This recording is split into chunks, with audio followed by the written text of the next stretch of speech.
네, 안녕하십니까. 북금사TV의 윌키입니다. 오늘은 2월 8일, 화요일이고요. 어떻게 오늘 하루도 어떻게 잘 보내셨는가요? 오늘은 이 데일리 증시 뉴스를 가지고 이 시황 분석을 하면서 앞으로의 투자 전략을 세우는 그런 시간입니다.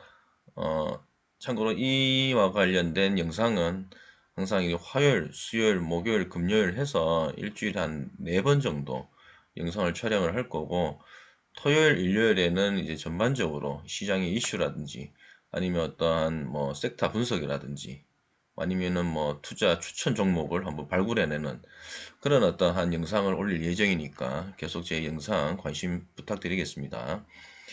자, 오늘 제가 준비한 증시 뉴스가 좀 많습니다. 많지만 그래도 끝까지 시청해 주시면 감사하겠어요. 자, 먼저 어제 뉴욕 증시 보셔야겠죠. 뉴욕 증시 일단 MBN 2022년 2월 8일 오늘 오전 7시 26분 뉴스고요. 제목 보시면 자, 뉴욕 증시 기업 실적 발표 속에 혼조세, 나스닥은 0.58% 마감했다라는 어떤 뉴스입니다. 그죠? 그리고 연준은 지금보다 더 매파적이긴 쉽지 않을 것이다. 사실 좀 낙관적으로 어떤 누군가가 이야기를 한 것을 이렇게 제목으로 쓰는 것 같습니다.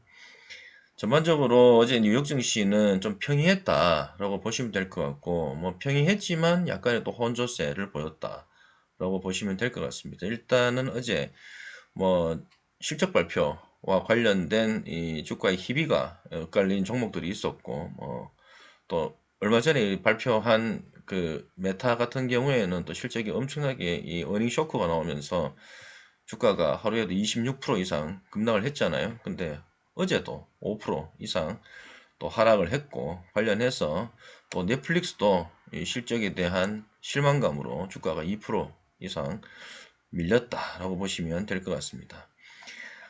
전반적으로 지금 얼마 전 2월 언젠가 2월 4일인가요? 그때 그 발표한 이 고용보고서에서 어쨌든 1월에 고용이 생각보다 워낙 좋게 나왔다 보니까 앞으로 어떤 금리 인상과 양적 긴축과 관련해서의 어떤 속도감이 상당히 진행될 것이다 라는 관측 아래서 지금 이제는 2월 10일 날 발표할 그 소비자 물가 지수 CPI 지금 상당히 촉각을 기울이는 모습이고, 지금 예상은 지금 7.2% 정도 예상을 하고 있고, 이 수치도 상당히 높은 수치입니다.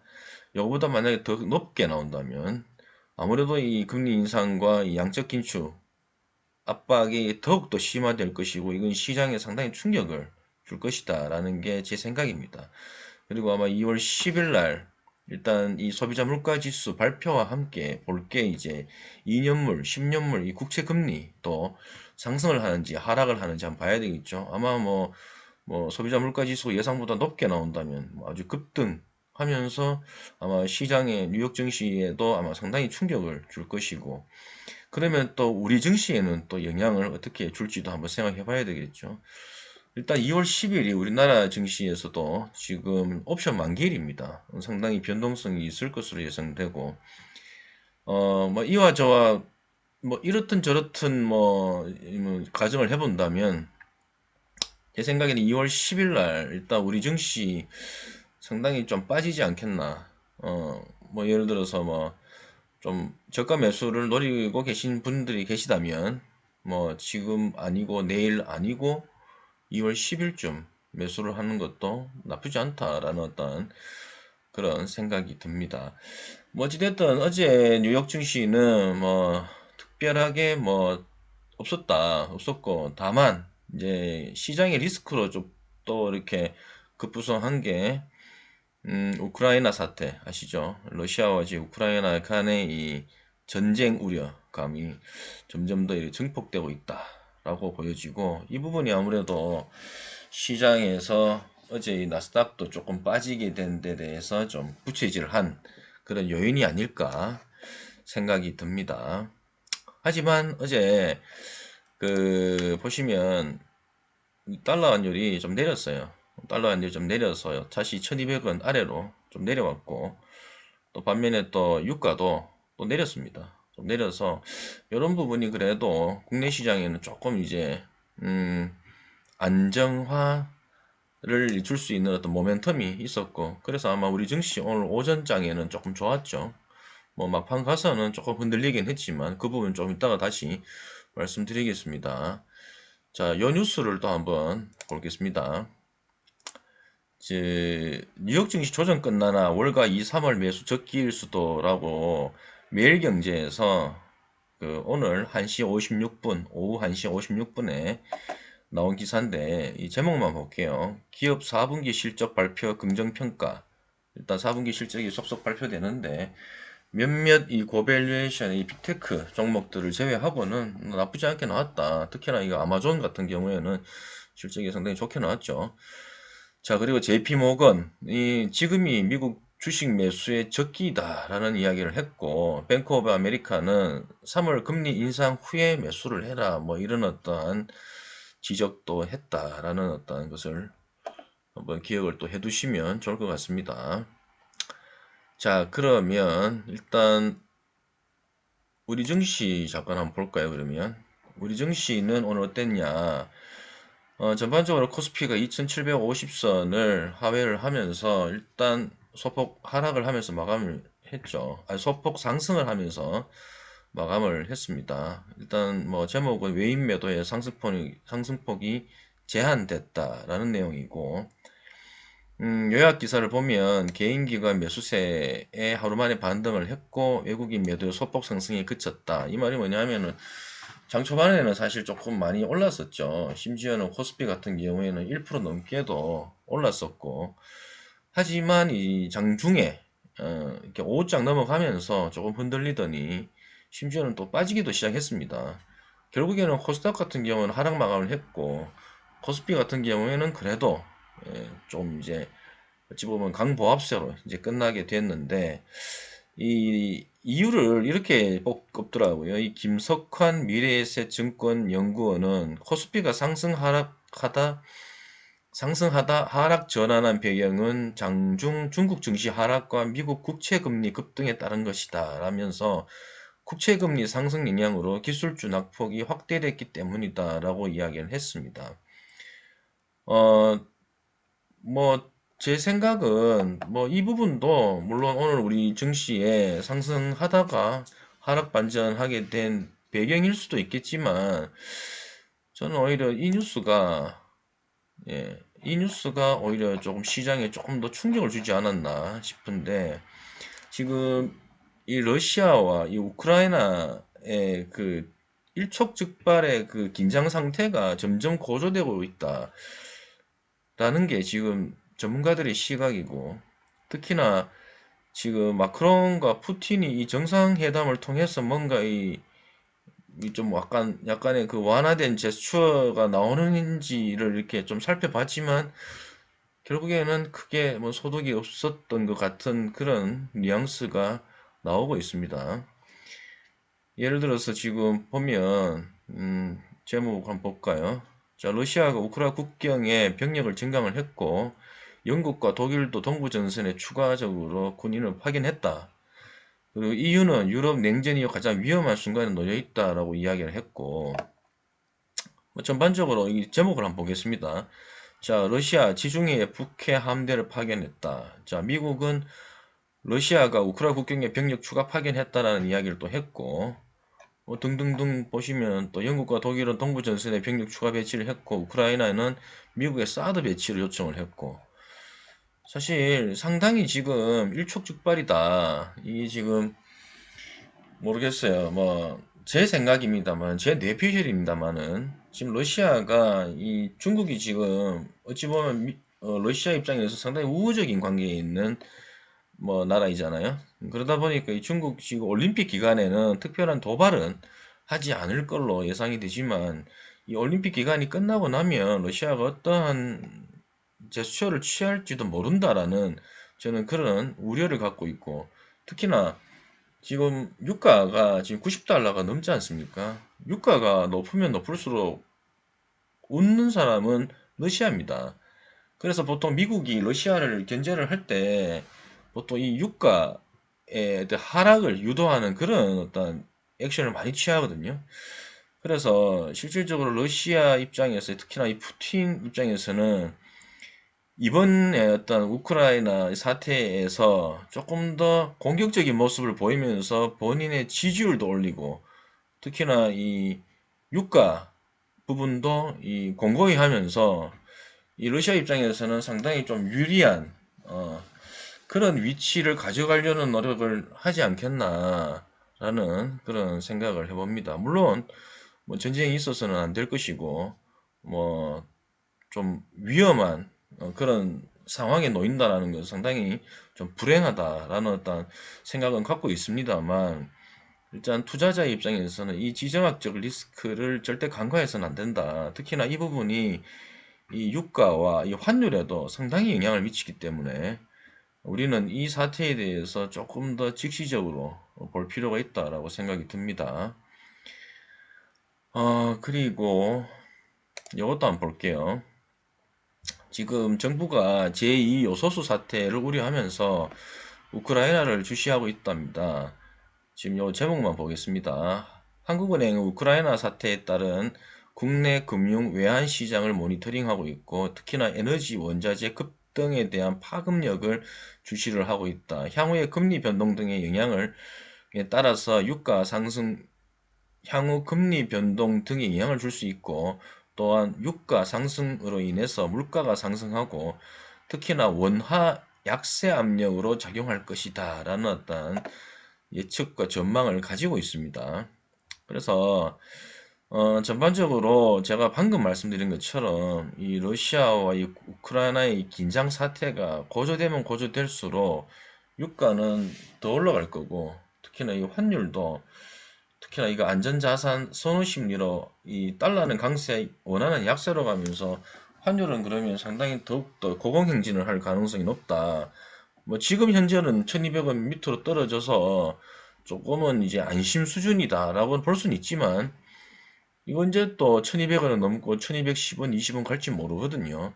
자, 그렇다면 또 투자자 입장에서는 또 어떻게 이걸 바라봐야 되냐? 그러면 제가 지난 영상에서 올렸던 것처럼 고유가, 이 수혜주 관련해서도 한번 살펴봐야 될 것이고, 제가 이번 주말에는 이 환율과 관련한 수혜주도 한번 제가 뽑아볼 생각입니다. 그 영상도 제가 올리게 되면 많은 시청 부탁드리고요. 아무튼 지금은 앞으로는 이 환율도 높을 수 있고 또 유가는 계속 고공행진할 수 있기 때문에 이와 관련된 부분의 수혜주를 찾아보는 것도 뭐 투자자의 자세다. 저는 그렇게 생각이 듭니다. 그리고 요거 한번 볼까요? 자, 이거는 2월 7일 오전 10시 39분 발 뉴스인데 제가 이걸 왜 가져왔냐면은 리오프닝 주 연일 강세 리오프닝 주 이게 뭐냐면 이제 뭐 리오프닝 재개한다 뭐 경제 재개 뭐 뭔가 이렇게 뭐 이렇게 좀 움츠러들었던 거 묶였던 거 이제 풀린다 뭐 이런 내용이죠. 그러니까 자 보면 리오프닝 주에 이날 7일날 강세를 보였던 종목들이 항공주, 여행주, 호텔주 뭐 이런 건데 제가 뭐 다른 건 모르겠고 항공주 그죠? 그리고 여행주는 모르겠습니다. 지금 뭐 위드 코로나로 간다고 해도 실질적으로 지금 항공주와 여행주가 어 고공행진을 계속 이어가려면 일단 환율이 높아서는 안 돼요. 환율이 높아서는 안 되고 또 유가가 높아서는 안 됩니다. 그렇기 때문에 이 두 가지 부분이 이 하락 전환하지 않는 이상은 이런 어떤 항공주, 여행주와 관련해서는 지금은 반짝거릴 수 있어도 이걸 지금 들어가서 수익을 내겠다라는 생각은 절대 가지시면 안 된다. 라는 말씀을 좀 드리고 싶어서 요 뉴스를 한번 가져와 봤고, 제가 또 요거를 한번 또 보여드리겠습니다.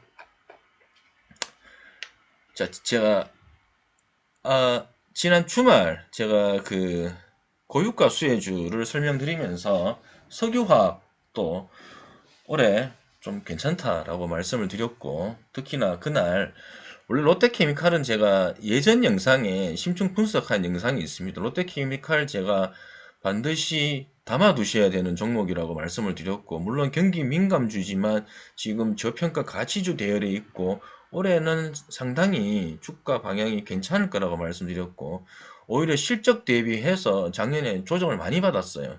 그렇기 때문에 올해는 괜찮을 거라는 말씀드리면서 언급을 드렸습니다. 그래서 지난 제 고유가 수혜주 말씀드릴 때는 롯데케미칼에 대해서는 살짝 말씀만 드렸고, 그날은 금호석유에 대해서 또 상당히 또 괜찮다라고 말씀을 드렸고, 정유주 관련해서는 GS 괜찮다고 말씀드렸습니다. 그와 관련해서 오늘 롯데케미칼이 어쨌든 그 실적 발표를 했고, 영업이익이 뭐 엄청나게 좋게 나왔습니다. 물론 이거는 21년 실적이고, 참고로 전년 대비해서, 그러니까 20년 대비해서 330% 늘어난 금액, 영업이익이 늘어난 금액을 발표를 했습니다.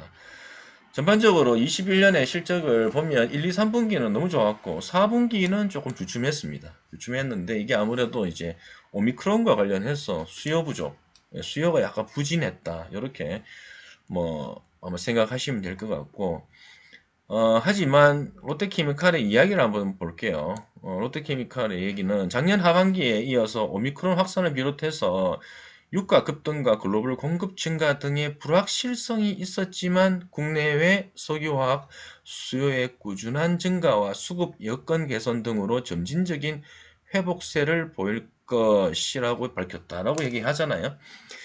뭐 이 얘기를 100% 믿자 뭐 이런 얘기가 아니고, 제가 지난 영상에서도 말씀드렸던 것처럼 일단 올해는 원유값이 일단 계속 고공행진할 거고, 그와 관련해서 정제 마진이 강세가 예상이 되고, 그와 관련해서 또 정유사들 실적도 좋을 거다. 자, 근데 정제를 통해서 나오는 탄화수소의 혼합물인 나프타를 가지고 자 먼저 만드는 게 이제 업스트림, 다운스트림이잖아요.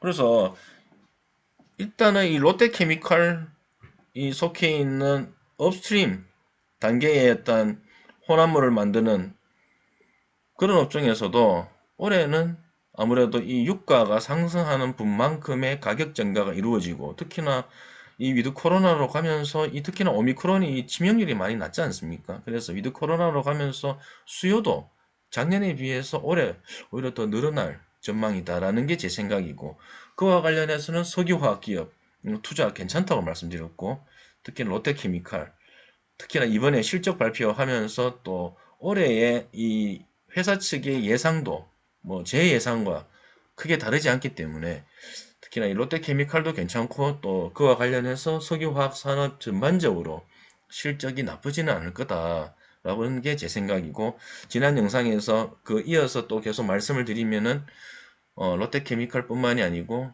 금호석유 또 여러분들 한번 잘 생각해 보시는 것도 투자에 있어서 좋을 것 같다라는 생각이 듭니다.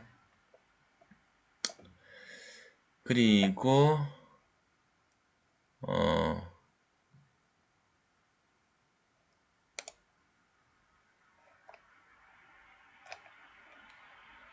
마지막 뉴스로 이걸 좀 볼까요? 뉴스는 마지막인데요. 요걸 보면서 제가 종목 하나를 또 언급을 드릴 건데, 요거 한번 보겠습니다. 자, 이재명, 윤석열 누가 되든 수혜인데 공통적으로 정책 테마주 뭐냐 뭐 이런 제목인데, 뭐 이런 내용은 뭐 크게 중요한 거 없고요.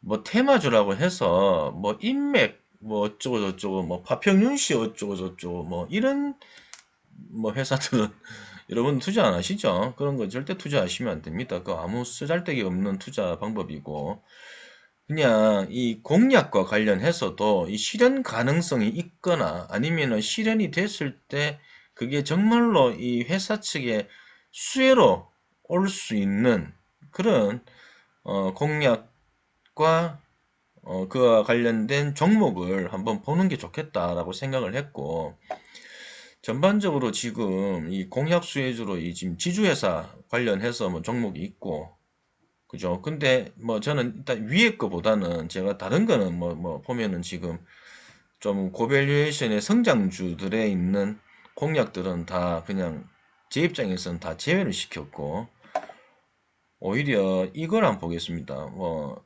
이재명 후보의 공약이라고는 하지만 이 수소 경제와 관련해서는 뭐 윤 후보는 이 얘기를 안 했다고 지금 이렇게 비언은 있지만 어쨌든 이 수소 경제는 앞으로도 계속 좀 지속은 될 것 같아요.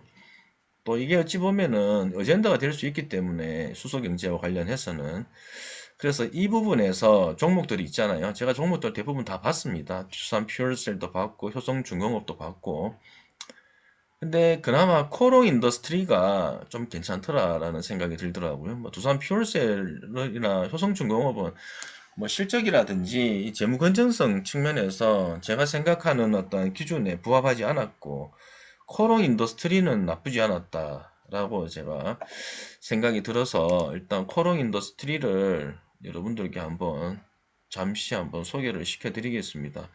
이 회사가 뭐 하는 회사인지는 여러분들이 찾아보시면 돼요. 여기 밑에 여기 항상 이렇게 종목 분석에 들어가시면은 참고로 이 화면은 여러분 잘 아시죠? 네이버 증권입니다.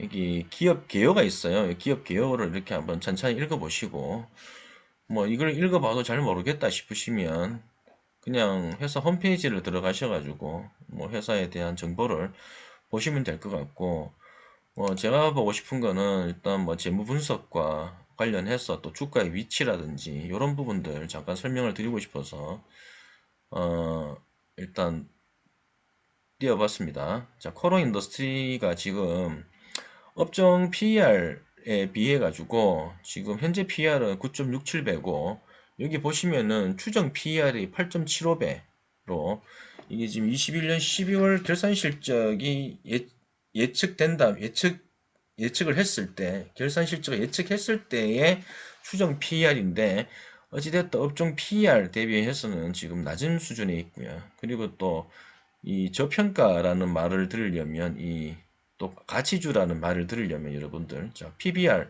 낮아야 되잖아요. 자, PBR도 1보다 낮은 0.77배. 괜찮죠? 이 멀티플 자체가 상당히 좀 저평가 구간에 있다라고 보여지고 뭐 현금 배당 수익률도 1.61% 나쁘지 않습니다. 나쁘지 않고 또 이 차트를 뭐 잘 보지는 않지만 제가 차트를 그렇게 맹신하지도 않고요. 전반적으로 보면 고점 대비해서 많이 내렸죠. 많이 내렸고 44% 이상 급락을 했고 최근에는 일단 최저점 58,800원에서 지금 이제 꼬리를 드는 모습입니다. 그죠? 꼬리를 드는 모습이고 지금 보시면은 빨간 선이 20일 이동평균선이잖아요. 지금 어쨌든 주가는 5일 이동평균선 위에는 와 있고 20일 이동평균선을 상승 돌파를 한다면 상당히 주가의 흐름은 괜찮을 것으로 예상이 됩니다. 그래서 일단 전반적으로 뭐 주가의 위치든 그리고 뭐 차트 상으로도 나쁘지 않아 보입니다. 그리고 뭐 실적도 뭐 괜찮아 보이고 그리고 일단은 또 배당도 뭐 크게 나쁘지 않게 하는 수준이고요. 그리고 아까 전에 보셨다시피 어찌됐든 정책 수혜주로서 일단 수소 경제와 관련해서 코론 인더스트리가 이렇게 또 거론이 되는 만큼 뭐 혹시라도 관심 있으신 분들은 조금 더 살펴보시고 뭐 투자하시는 것도 나쁘지 않다 이런 말씀 드리겠습니다.